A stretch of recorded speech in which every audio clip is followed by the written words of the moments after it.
So my final question then is, so in 5 years' time, when you look back at this period, what would you like to be able to say about your leadership? Or what would you like others to be saying about your leadership during this period? First of all, that we survived, Okay. that we survived the pandemic in good shape, that, and that people are safe and well as a result of, and that's something so far so good.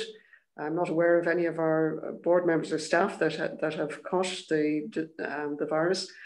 I hope that we'd be able to say that we kept to the mission of the organizations and managed to advance them, maybe not as fast or as extensively as we might have hoped, but that we're still in the business of that we have made progress in removing discriminations against unmarried parents and their children, and in advancing the research agenda within the St. John of God services.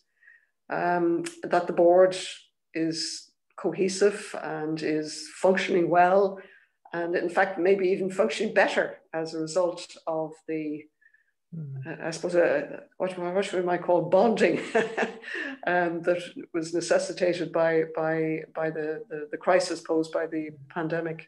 And what about your contribution as chair? What would you like people to be able to say about your contribution as chair? Well, she did the right thing. That's all you can do. You can hope as chair that she supported the CEO, that she kept the board informed of what was happening in the organisation, that they were on top of the finances and any challenges there, which is always a huge issue, and that